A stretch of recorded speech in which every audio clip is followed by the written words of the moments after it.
Elvis Presley kept a pet chimpanzee in his German military quarters. The king of rock and roll refused special treatment and served as a regular soldier despite his fame. He met his future wife Priscilla when she was just 14 years old during his time stationed in Germany. These are just some of the surprising facts about Elvis's time in the military that most fans have never heard about. Number 8. Elvis's mother died just before he left for Germany. When Elvis received his draft notice in 1957, his entire world was about to change. But something even more devastating happened right before he shipped out for Germany. His beloved mother, Gladys Presley, passed away suddenly from heart failure on August 14, 1958. Elvis was incredibly close to his mother, and her death left him heartbroken just as he was preparing to leave the country. Elvis had been granted emergency leave to visit his mother in the hospital, but sadly she died just 2 days after he arrived home. The funeral was held on August 16th, and Elvis was completely devastated. Friends report that he threw himself over her body in the coffin, sobbing and refusing to accept that she was gone. Just 2 weeks after burying his mother, Elvis had to report for duty and prepare for his assignment in Germany. Many who knew Elvis believe that his mother's death and the grief he experienced during his military service permanently changed him. Colonel Tom Parker, Elvis's manager, later said he never really got over his mother's death. Something in Elvis died when Gladys died. Despite his immense grief, Elvis reported for duty on time.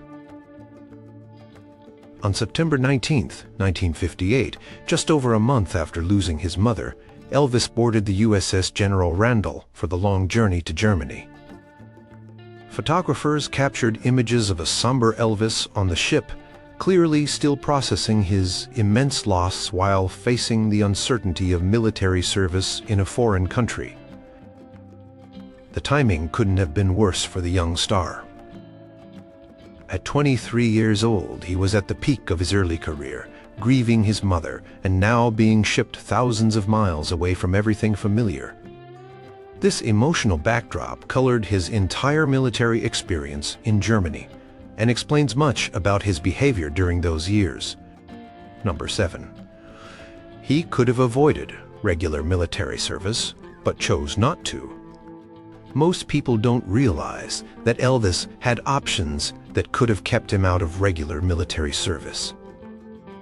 As a famous entertainer, he could have joined the Special Services Division, which would have allowed him to perform for troops and avoid the hardships of regular service. The Army was actually eager to have Elvis serve in this capacity, knowing his popularity would boost morale among soldiers. Colonel Tom Parker, Elvis's manager, received offers from the Pentagon proposing this arrangement. However, both Parker and Elvis decided against it. They believed that serving as a regular soldier would improve Elvis's image and show that he wasn't seeking special treatment. Parker also thought the regular service would help Elvis mature and connect with more Americans. People were expecting me to mess up, to goof up in one way or another, Elvis later explained.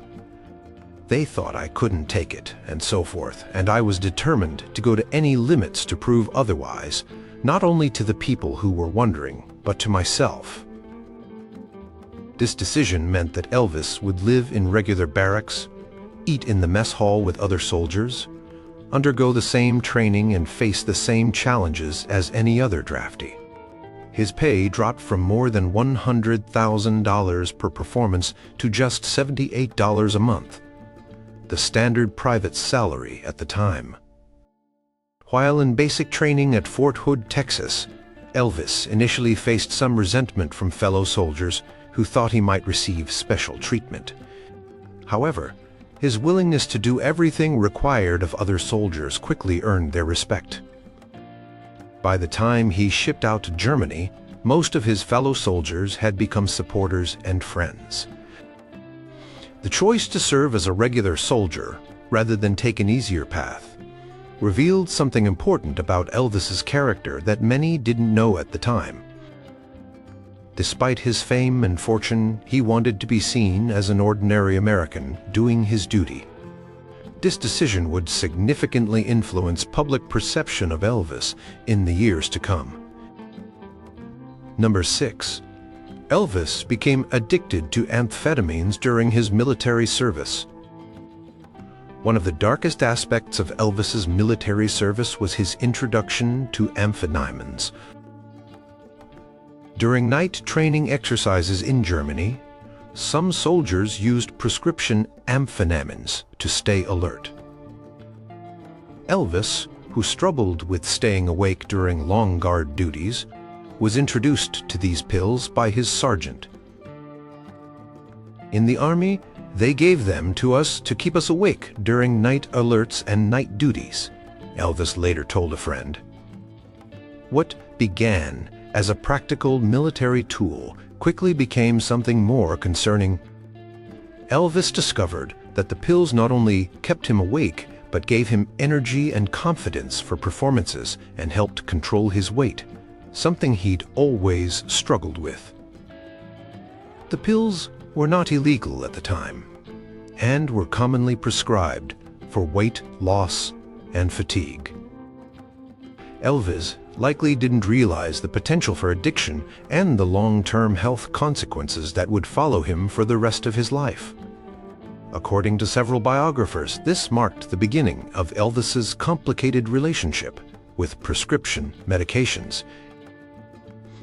Priscilla Presley later wrote in her memoir that Elvis would stay awake for days using these pills, then take sleeping pills to come down. This pattern of prescription drug use, established during his military service, would become increasingly problematic throughout his life. By the time Elvis returned to civilian life, his use of amphetamines had become habitual. Dr. George Nicobolas, who later became Elvis's personal physician, noted that Elvis's drug dependencies began during his military service and progressively worsened over the years. This lesser-known aspect of Elvis's military service had profound implications for his health and career. The irony wasn't lost on many who knew Elvis well. While his public image during military service boosted his clean-cut, all-American reputation, behind the scenes, he was developing substance dependencies that would contribute to his eventual health decline and death at age 42. Number 5. He lived off base in a luxury hotel, and later, a private house. While Elvis technically served as a regular soldier, his fame and fortune still afforded him certain comforts that other soldiers didn't enjoy. After his initial period in the barracks, Elvis moved into the Grunewald Hotel in Bad Nauheim, a luxury establishment where he rented an entire floor for himself and his entourage. Later, Elvis moved to a private house at 14 Goethestrasse, which he rented for himself, his father, Vernon, and his grandmother, Minnie May, who had joined him in Germany. This house became known locally as the Elvis House and remains a tourist attraction today. Elvis paid for these accommodations out of his own pocket. They were provided by the Army. This arrangement was not entirely unusual for career soldiers with families, but it was certainly a step up from what most draftees experienced. Elvis's wealth allowed him to create a comfortable bubble of American life in the middle of Germany. The house on Goethestrasse became a hub of activity. Elvis filled it with items from home, including a piano, record player, and American foods that were shipped to him.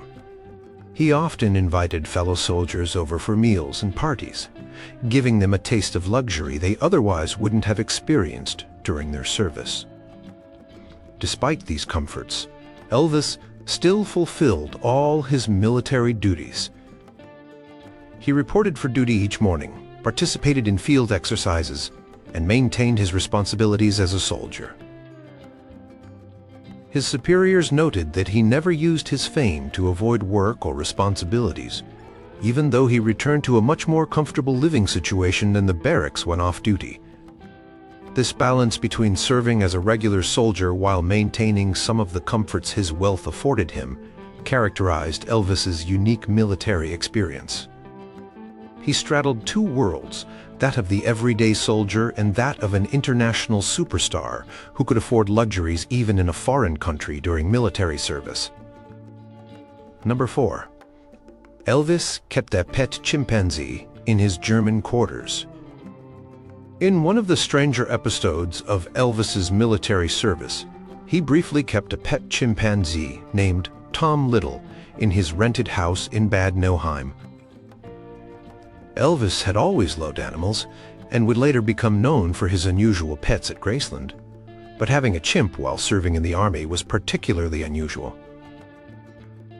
The story goes that Elvis purchased the chimpanzee from a German animal dealer after seeing the animal and feeling sorry for its living conditions.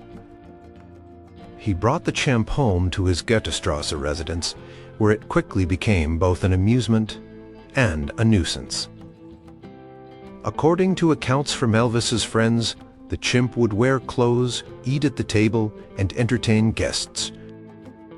However, it also created chaos, destroying furniture and making messes throughout the house. Local German residents still tell stories about seeing Elvis walking with a chimp on a leash through the streets of Bad Nauheim. The army brass was reportedly not pleased when they learned about Elvis's unusual pet, considering it inappropriate for a serviceman. Eventually, Elvis was persuaded to find another home for Tom Little, and the chimp was donated to a German zoo. This eccentric episode reveals something about Elvis's personality. Even while in uniform, he maintained his unique character and interests, despite the conformity required by military service. It also foreshadowed his later collection of unusual pets at Graceland, which would eventually include peacocks, horses, donkeys, and more. The chimp story became part of local lore in Bad Nauheim, where Elvis's time is still celebrated today with an annual festival. While many celebrities might have become more restrained under military discipline, Elvis found ways to express his individuality even while serving his country, including keeping an exotic pet that few other servicemen would have considered. Number 3. Elvis's famous hair was shaved off and fans mourned Folital. When Elvis received his army induction notice, one of his biggest concerns wasn't about military duties or being away from home. It was about his hair.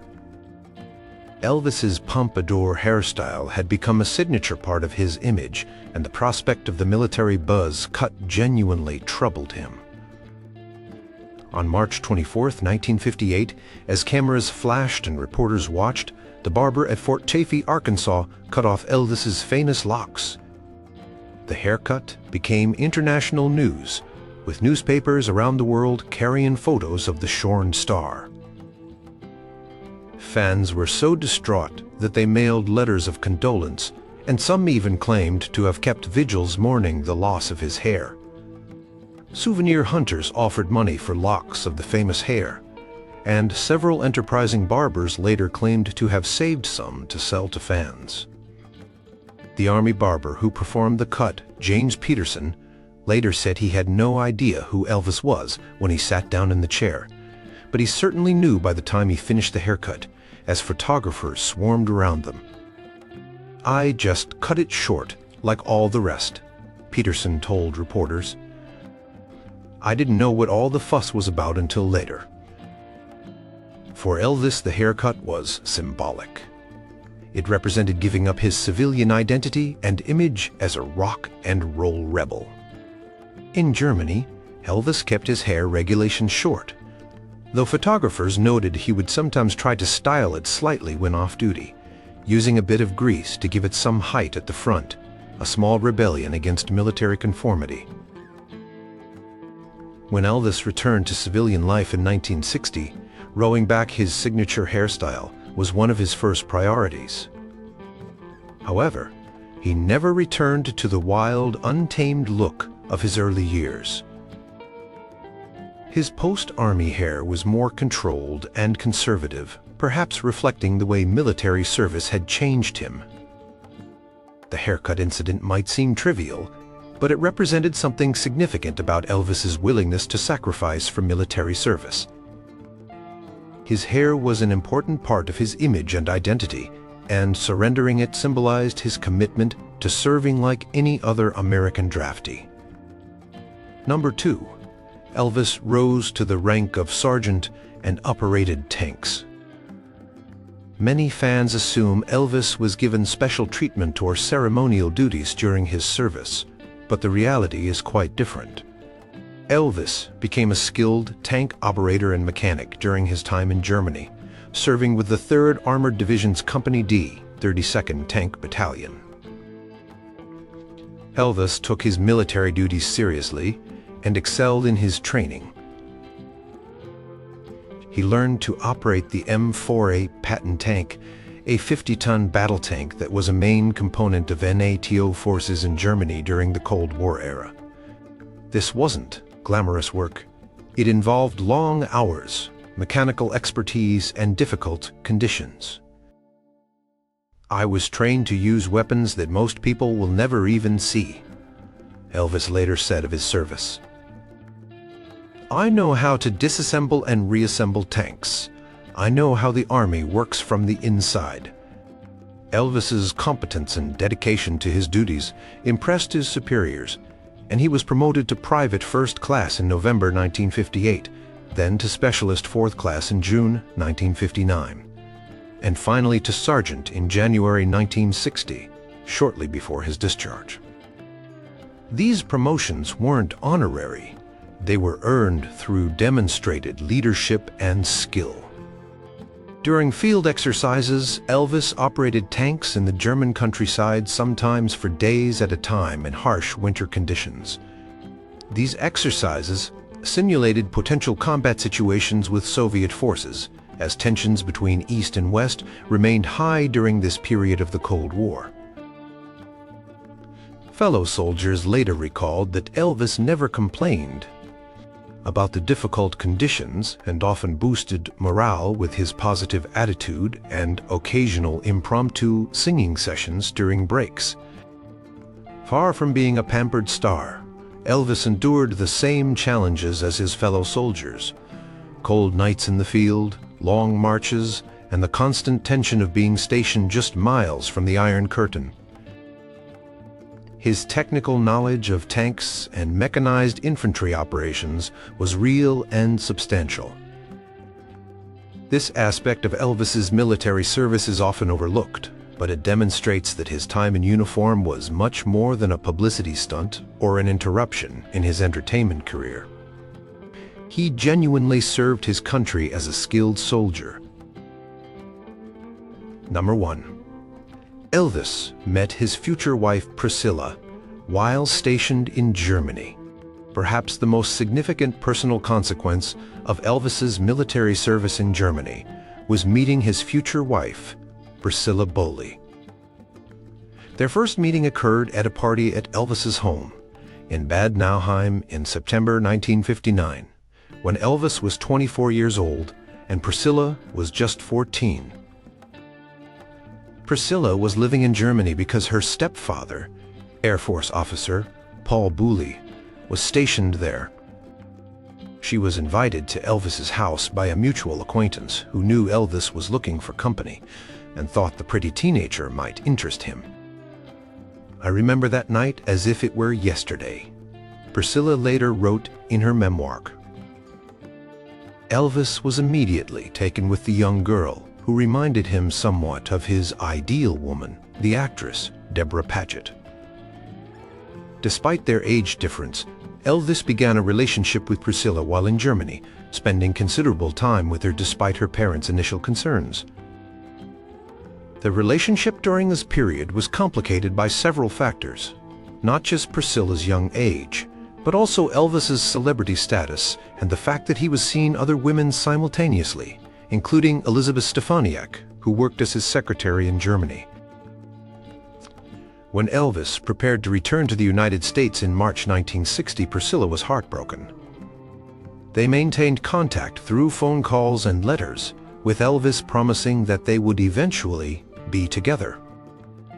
In 1962, Elvis convinced Priscilla's parents to allow her to visit him in Memphis, and by 1963, they agreed to let her move to Graceland to finish high school in Memphis, under strict conditions, including that she would live with Elvis's father and stepmother rather than with Elvis himself, though this arrangement didn't last long.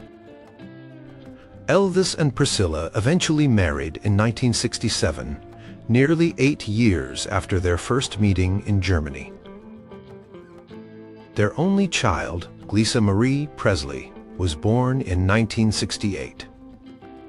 The marriage lasted until 1973, when they divorced largely due to Elvis's infidelities and lifestyle issues, many of which connected back to habits formed during his military service.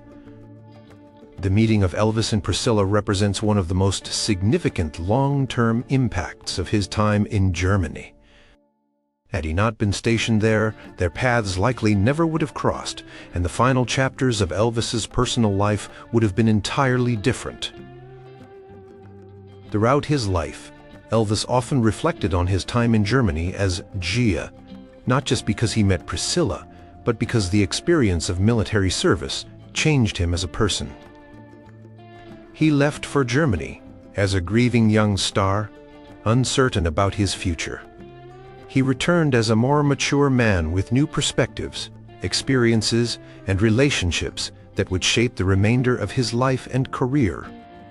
His military service in Germany, from 1958 to 1960, represents a crucial but often overlooked chapter in the Elvis story.